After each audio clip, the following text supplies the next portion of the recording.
Hello everyone, this is Akash. Welcome to my channel. दोस्तों, date है आज 1 मार्च 2021। सो कल के लिए, एक्चुअली कल नहीं, इस वीक के लिए कुछ स्विंग ट्रेडिंग के आइडिया शायद जनरेट हो सकते हैं। तो आज के सेशन में 2-3 आइडिया जनरेट हुआ था, लेकिन आज मैं बाहर था कहीं पर, तो उसको एग्जीक्यूट नहीं कर पाया। एंड आज ही के सेशन में वो करीबन 1:1.5 से ऊपर मूवमेंट कर चुका है, तो उसको क्लियरली मैं अवॉइड कर रही हूँ।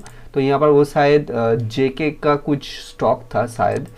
तो एनीवे, लेट्स सी क्या क्या क्या सिस्टम हमारे सिस्टम में क्या क्या स्टॉक है उसको पहले देखते हैं, ठीक है। तो सबसे पहले हम लोग निफ्टी को थोड़ा सा देखेंगे, निफ्टी में क्या बिहेवियर हो रहा है उसको पहले देखेंगे, फिर हम स्टॉक के ऊपर जाएंगे।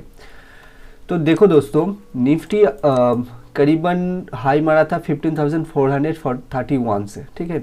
तो यहाँ से गिरावट हुआ था, होने के बाद जो लो लगाया 14,467। सो करीबन 1000 पॉइंट से ज़्यादा, 1500 पॉइंट के अराउंड ये फॉल डाउन हुआ है, ठीक है। तो यहाँ पर कोई घबराने की ऐसी चीज़ अभी तक हुआ नहीं है। बहुत सारे लोग बोल रहे हैं कि ब्लड बात आ जाएगा मार्केट पे, ये हो जाएगा वो हो जाएगा, लेकिन यहाँ पर कुछ ऐसा नहीं लग रहा एक्चुअल में, ठीक है। तो यहाँ पर देखो, यही कहीं पर इसका एक रेजिस्ट सपोर्ट जोन है निफ्टी का, ठीक है। निफ्टी यहाँ पर एक सपोर्ट बनाने की कोशिश करेगा।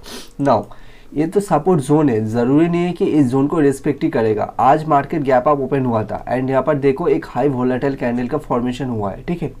नाउ यहाँ पर देखो 1 फरवरी 2021 को यहाँ पर मार्केट ने एक बहुत ही बुलिश अपसाइड मूवमेंट किया था, देन यहाँ पर एक गैप क्रिएट किया था, ठीक है। तो यहाँ पर जो गैप क्रिएट हुआ है ये भी एक सपोर्ट की तरह काम कर सकता है, लेकिन मुझे लगता है कि एक गैप शायद फील भी हो सकता है। अगर ये फील होगा तो निफ्टी अगेन एक फॉल डाउन दिखाएगा, लेकिन इसका मतलब ये नहीं कि ट्रेंड इसका पलट चुका है, ऐसा बिल्कुल भी नहीं है। ट्रेंड को पलटने में अभी भी बहुत टाइम बाकी है, ठीक है। तो ऐसा सोचना बहुत ही मुझे नहीं लगता ऐसा होगा करके। एंड यहाँ पर अगर हम एक ट्रेंड लाइन को सिंपल ड्रॉ करेंगे तो देखो, सिंपल हम ट्रेंड लाइन को अगर ड्रॉ करेंगे तो ये ट्रेंड को फॉलो ही कर रहा है, ठीक है। तो इस 2 पॉइंट को अगर हम कनेक्ट करें तो देखो यहाँ से ये बाउंस बैक लिया है, शायद यहाँ से ले सकता है, ज़रूरी नहीं कि लेगा कि नहीं लेगा। तो यहाँ पर निफ्टी में भी एक ट्रेड कर सकते हैं हम लोग। सबसे पहले हम लोग फिर से वेट करेंगे, थोड़ा सा गिरावट दिखाए यहाँ पर, ठीक है। पहले इसको गिरना होगा, गिरने के बाद ये थोड़ा सा बाउंस लेकर जब नीचे आएगा, ये जो हाई पॉइंट है इसको हम ऐसे जोड़ के जब इसको ब्रेकआउट करके क्लोज देगा तो यहाँ पर हम निफ्टी को अगेन बाय करेंगे। तो इस तरीके से निफ्टी को हम प्ले कर सकते हैं, लेकिन निफ्टी में अभी भी थोड़ा सा गिरावट शायद बाकी है एंड हम लोग इसको देखना भी चाहते हैं। इसका मतलब ये नहीं कि मार्केट गिर चुका है, ठीक है। जो भी लोग शॉर्टिंग में बैठा हुआ है मार्केट में, मेरे ख्याल से आज के सेशन में बहुत सारे लोग पैनिक में शायद आ चुके होंगे, कल जितने भी लोग शॉर्ट किए होंगे। लेकिन अगेन बहुत सारे लोगों का जो स्टॉप लॉस है वो जो ये जो कैंडल है 25 फरवरी इसके हाई पर है, जो कि 15,176 या फिर 15,020 के अराउंड है। लेट्स सी क्या मूवमेंट होता है। कल अगेन मार्केट गैप डाउन होके या फिर नीचे इसको ब्रेक भी, लो को ब्रेक कर सकता है, या फिर इसके हाई को ब्रेक करके ये अपसाइड की ओर भी कंटिन्यू कर सकता है, ठीक है। तो मार्केट अपना चाल चलेगा, कोई कुछ कर नहीं सकते। तो हम लोग हमारा जो स्टॉक है उस स्टॉक स्पेसिफिक हम लोग काम करेंगे, ठीक है ना। यहाँ पर एक चीज़ दिखाती हूँ, देखो ये जो डेट है 26 फरवरी 2001, इस दिन मैंने शायद 3-4 ट्रेड लिया था, उसमें से एक है बॉम्बे डाइंग। देखो इस दिन मैंने ट्रेड लिया था 25 फेब को, ठीक है, शायद 25 हाँ सॉरी 26 फेब था ये, सही है ना, हाँ 26। तो 26 फेब को ये गिरावट हुआ था। तो देखो इस दिन तो यहाँ पर मेरा स्टॉप लॉस ट्रिगर नहीं हुआ है, मेरा जो स्टॉप लॉस है 73.76। नाउ इसके अलावा भी एक स्टॉक लिया था हमने फिनोलेक्स केबल, तो ये अभी भी ऑन है। नाउ जो मेन चीज़ मैं आपको दिखाना चाहती हूँ वो है MRPL करके एक स्टॉक था। देखो MRPL एंड कुछ और स्टॉक है, मैं आपको दिखाती हूँ, एक सेकेंड। देखो 26 फेब को ये वाले जो दिन था, मेरा जो टारगेट था 41.6 के अराउंड था, ठीक है। तो यहाँ पर मुझे करीबन 1:3 के अराउंड मिल रहा था एंड मार्केट बहुत ही डाउन था, तो इसलिए मैंने इसको बुक कर लिया था। तो देखो इस दिन का जो मूवमेंट था, क्या ये निफ्टी से मैच हो रहा है? बिल्कुल भी नहीं, निफ्टी के टोटली ऑपोजिट में ये मूवमेंट किया है। तो ऐसे ही कुछ स्टॉक ऐसे होता है जो मार्केट बहुत ही गिरावट दिखाता है, लेकिन स्टॉक उस दिन बहुत ही लगातार 10% 20% का सर्किट लगाने को दिखने को मिलता है। तो वहाँ पर वो सारे मूवमेंट को कैप्चर करना होता है। लेकिन इस तरीके का एक और स्टॉक था जो कि था साउथ बैंक, ठीक है। तो हर एक स्टॉक देखो यहाँ पर मेरे सिस्टम में था, देखो यहाँ पर मैंने एनालिसिस किया था, लेकिन इसको मैंने नहीं लिया, इसके ऊपर इसको लेना था, लेकिन क्या हुआ था इसके ऊपर मेरा मुझे कॉन्फिडेंस नहीं आ रहा था, तो इसको मैंने नहीं लिया था। तो देखो इस दिन 26 फेब को ये करीबन 10% से भी ज़्यादा मूवमेंट दिया था, मेरे ख्याल से 20% का अराउंड मूवमेंट था, ठीक है। एंड देखो यहाँ पर ये पूरा का पूरा अपसाइड ट्रेंड हो चुका है। तो ऐसे करके ही हम लोगों को स्टॉक को सिलेक्शन करना होगा, कहाँ से वो जा सकते हैं, कहाँ से वो मूवमेंट कर सकते हैं, ऐसे हम लोगों को स्टॉक को देखना पड़ेगा, ठीक है। ना कि निफ्टी को देखेंगे, निफ्टी को अगर आप हमेशा निफ्टी को देखकर ट्रेड करोगे तो ये पॉसिबल नहीं होगा कोई ट्रेड लेने के लिए, ठीक है। क्योंकि निफ्टी तो अप डाउन एक करेगा ही, स्टॉक का जो ट्रेंड होता है या फिर निफ्टी का जो ट्रेंड होता है वो तो हायर हाई हायर लोस या फिर साइडवेज कुछ भी फॉर्मेशन कर सकता है, ठीक है। तो उसको देखकर हम हमेशा ट्रेड नहीं कर सकते। हाँ, इंट्राडे में ऐसा हो सकता है कि इंट्राडे में आपका कुछ सिस्टम है एंड सिस्टम के अकॉर्डिंग वहाँ पर आप ट्रेड कर रहे हो, लेकिन अगेन मैं कोई भी ट्रेड अगर लेता हूँ तो मेरे सिस्टम के अकॉर्डिंग ही वो होता है। अगर आपके सिस्टम के अकॉर्डिंग निफ्टी भी आता है तो वहाँ पर डेफिनेटली आप कर सकते हो। ज़रूरी नहीं है कि मैं जो बोल रहा हूँ वही सही है, ठीक है, ऐसा बिल्कुल नहीं है। हर एक का अलग अलग सिस्टम है, सिस्टम के अकॉर्डिंग ही आपको चलना चाहिए ना। हमारा जो स्टॉक है उसके बारे में उसको देख लेते हैं। तो यहाँ पर देखो बहुत सारे स्टॉक मेरे रडार पे है। तो सबसे पहले बीपीसीएल, तो बीपीसीएल मेरे सिस्टम में है। तो यहाँ पर देखते हैं कल के कोई भी, अगेन दोस्तों यहाँ पर एक बात बोल देती हूँ, यहाँ पर कोई भी स्टॉक अभी भी एक्टिव नहीं हुआ है, तो मेरे रडार पे है। तो कल 9:15 या फिर 9:30 के अराउंड इसको मैं देखूंगा क्या होता है, तो उसके बाद ही मैं डिसीजन लूँगा, ठीक है। लेकिन बहुत सारे स्टॉक है एक्चुअली, देखते हैं क्या होता है। एंड इसके बाद है एनटीपीसी भी मुझे बहुत ही अच्छा दिख रहा है, लेकिन अभी भी अगेन एक्टिव नहीं हुआ है, लेकिन देखते क्या होता है। नेक्स्ट है JNK bank, Jammu and Kashmir bank. Next है एडलवेज फिन सर्विस लिमिटेड करके कुछ स्टॉक है। इसके बाद है राजेश एक्सपोर्ट। देन आता है टाटा स्टील BSL लिमिटेड करके, इसको मैंने ऑलरेडी ट्रेड किया था। ये जो मूवमेंट था 23 फेब को, इसको मैंने पूरा का पूरा पकड़ लिया था। तो इसके ये जो दिन था 22 फेब को, इसके ऊपर ही मैंने बाय किया था एंड इसको मैंने शायद 1 या फिर 2 दिन होल्ड किया था। तो इस दिन ही मैं इसको प्रॉफिट बुक कर लिया था, मुझे करीबन 1:3 मिला था यहाँ पर। इसको अगेन मैं कल के लिए रडार पे रखा हुआ हूँ, क्योंकि यहाँ पर देखो ये फॉर्मेशन क्या है, हायर हाइज, ये फिर से ये तोड़ने के लिए जा सकता है, ज़रूरी नहीं कि ये जाएगा, ये ऐसे भी करके नीचे आ सकता है, ठीक है। तो हमेशा मैं स्ट्रक्चर के ऊपर ध्यान देती हूँ, मैं नॉर्मली स्ट्रक्चर को ज़्यादा फॉलो करती हूँ, ठीक है। इसके बाद है स्नाइडर इलेक्ट्रिक इंफ्रा करके कुछ स्टॉक है, इसको साइड में रखो, ये कुछ नहीं।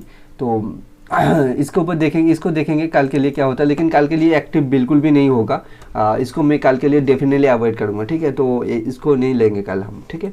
इसके बाद है जेके पेपर लिमिटेड, बहुत ही कंफ्यूजिंग स्टॉक है, तो इसको मैं शायद अवॉइड कर सकती हूँ, लेकिन फिर भी मेरे रडार पे रहेगा, लेट्स सी क्या होता है। इसके बाद जो स्टॉक है GSPL, Gujarat state petro limited. Actually ये जो गुजरात स्टेट करके कुछ ये जो स्टॉक है, इसके रिलेटेड बहुत सारे ऐसे स्टॉक है जो कि बहुत ही अच्छा खासा मूवमेंट दे चुका है, तो ये भी मेरे रडार पे है। लेट्स सी अगर कोई भी अपॉर्चुनिटी मिलेगा तो लेंगे, नहीं तो नहीं लेंगे। इसके बाद है जिंदाल 100, तो ये भी मेरे रडार पे है। इसको भी मैंने ट्रेड किया था 25 फेब को, ये जो दिन था इस दिन में मैंने पूरा का पूरा मूवमेंट कैप्चर किया था। मैंने शायद यहाँ पर बुक किया था 82.80 में, 1:3 के अराउंड मिला था। एंड इसको मैं अगेन देखूंगा। एंड और एक स्टॉक है जिंदाल स्टील मेरे सिस्टम में था, वो अच्छा खासा मूवमेंट भी दिया, लेकिन मैं उसको ले नहीं पाया, तो उसको कुछ कर नहीं सकते। तो लेट्स सी। इसके बाद है फिनोलेक्स केबल देखते हैं क्या होता है, पोजीशन ओपन है। इसके बाद है बॉम्बे डाइंग, पोजीशन ओपन है। इसके बाद है HDFC लाइफ। ना दोस्तों देखो, ये HDFC लाइफ में एक बहुत ही ट्विस्ट है एक्चुअल में। HDFC लाइफ में देखो हमारा जो लेवल एक्चुअल में जो रेंज था, प्राइस रेंज, वो अगर हम देखेंगे करीबन, एक सेकंड में देख कर ले तो पहले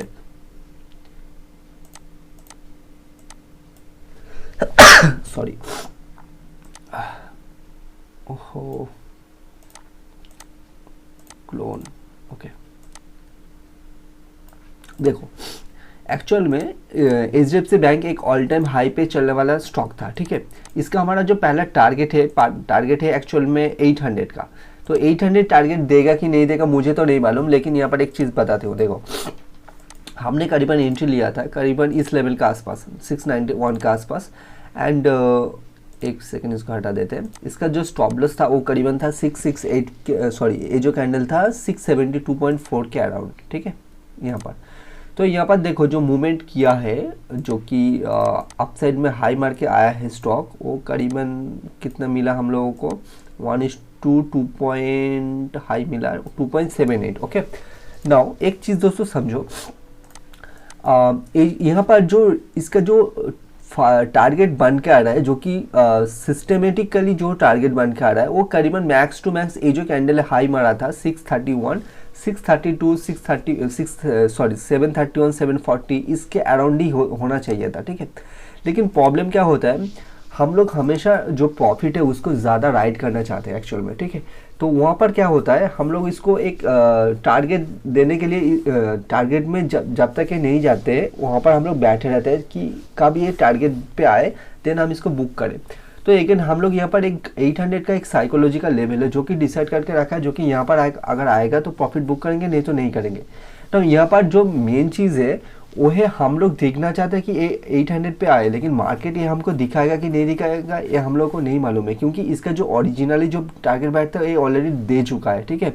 नाउ इसके अराउंड एक और स्टॉक है जो कि था हैवेल्स। तो हैवेल्स का अगर आप चार्ट देखेंगे तो हैवेल्स में जो टारगेट बन के आ रहा था, मैं आपको दिखाती हूँ। ये जो मूवमेंट था, इसका हाई था इतना, लो था करीबन यहाँ पर, ठीक है। सॉरी, यहाँ पर, ओके। इसको क्लोन करते हैं, क्लोन करने के बाद दिखाती हूँ मैं आपको, एक सेकंड देखो। ओके, इसको मैं डिलीट कर देता हूँ।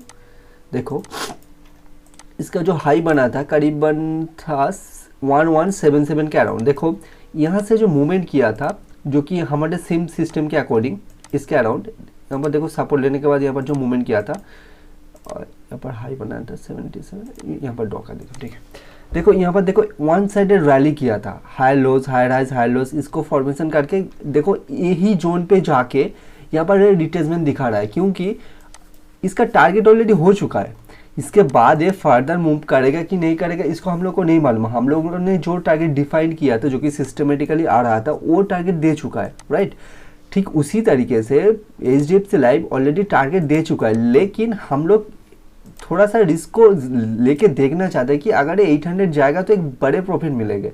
लेकिन यहाँ पर अगर देखेंगे तो 1:2.7 से ज़्यादा प्रॉफिट दे चुका है, लेकिन हमने बुक नहीं किया है अभी तक इसको, क्योंकि अगर आप रिस्क टू रिवार्ड को ज़्यादा मेंटेन करोगे तो वहाँ पर कुछ होगा क्या देखो यहाँ पर मान लेते हैं कि आपने 10-20 हज़ार का कुछ रिस्क लिया है आपके रिस्क के अकॉर्डिंग, ठीक है।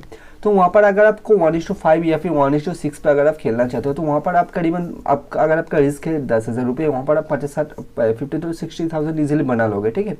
लेकिन यहाँ पर अगर आप 1:2 से खुश हो, अगर आप 20-25 हज़ार से खुश हो, तो यहाँ पर डेफिनेटली यहाँ पर टारगेट बन के आ जाएगा, ठीक है। टारगेट ऑलरेडी दे चुका है एंड इस लेवल पे भी इसको बुक किया जा सकता है, जो कि 1:1 से भी कम है, लेकिन कुछ कर नहीं सकते, यहाँ पर टारगेट दे के आ चुका है। आइदर यहाँ पर आपको प्रॉफिट बुक करना होगा एंड सेकेंड ऑप्शन जो आपके पास रहेगा, आपको इसको राइड करना पड़ेगा, या फिर स्टॉप लॉस भी जा सकता है। डेफिनेटली स्टॉप लॉस जा सकता है, कुछ कर नहीं सकते, ठीक है।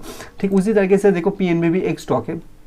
PNB जो स्टॉक है वहाँ पर हम लोगों को बहुत ही अच्छा खासा प्रॉफिट हो रहा था। मुझे यहाँ पर जो मेरा प्रॉफिट था वो आप बिलीव नहीं करोगे, यहाँ पर मुझे करीबन 1:9 के अराउंड मिल रहा था, लेकिन मैंने इसको बुक नहीं किया। मेरा जो स्टॉप लॉस है करीबन यहाँ पर मैंने इसको यहाँ पर रख दिया है, ठीक है।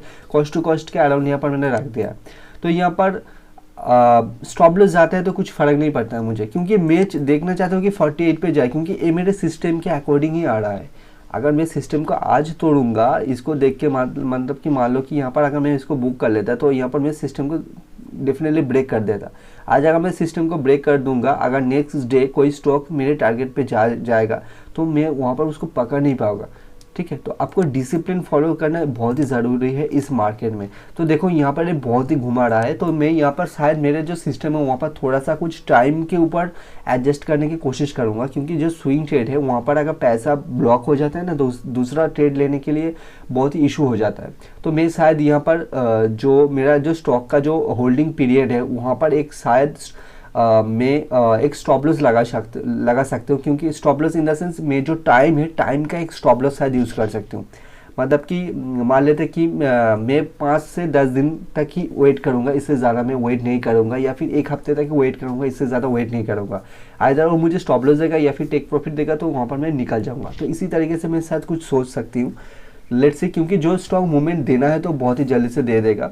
एंड और एक ब्लेंडर नहीं, देखो सिस्टम के जो फ्लो होता है वहाँ पर क्या क्या हो सकता है मैं आपको दिखाता हूँ। देखो दीपक नाइट्रेट, अगर आप अगर आप मेरा पहला वीडियो देखेंगे तो वहाँ पर आप देखेंगे, देखो यहाँ पर हमने एंट्री लिया था, हमने कहीं पर इसको बुक किया था। आज देखो, अगर यहाँ इसलिए बोलते हैं मार्केट में अगर मगर कुछ नहीं चलते, यहाँ पर डिसिप्लिन चलता है, ठीक है।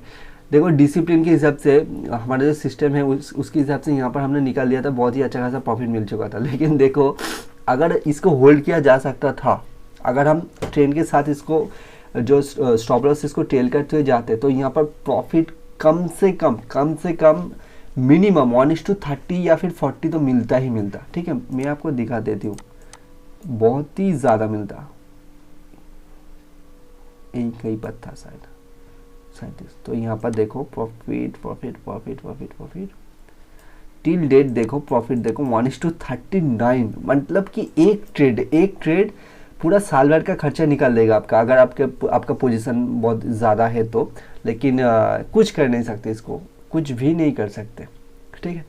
तो यही है दोस्तों, सब कुछ लेके चलना पड़ता है। लेट्स सी क्या होता है, नेक्स्ट डे के लिए देखेंगे क्या होगा। एंड कल के सेशन में डेफिनेटली ट्रेड करूँगा, इसको देखूंगा। एंड एक मैंने सॉफ्टवेयर लिया है, स्पाइडर करके कुछ सॉफ्टवेयर लिया है। तो यहाँ पर मुझे एक्चुअल में एक टाइम फ्रेम की ज़रूरत है जो कि है 75 मिनट, जो कि मुझे यहाँ पर नहीं मिल रहा था, तो इसलिए मैंने उसको ऐड किया है। लेकिन उसको मुझे बहुत ही प्रॉब्लम हो रहा है उसको यूज़ करने के लिए, तो उसको मैं देखूंगा कैसे यूज़ करते हैं, क्योंकि वहाँ पर अगर वो मिलते हैं मुझे, तो वहाँ पर मेरा जो एक्यूरेसी है वो थोड़ा सा शायद इम्प्रूवमेंट हो सकता है, क्योंकि मेरा जो एक्यूरेसी अभी है वो नियर अबाउट 55 से 60% के अराउंड ही है। तो उसको मैं एटलीस्ट 65 तक लेके जाना चाहती हूँ।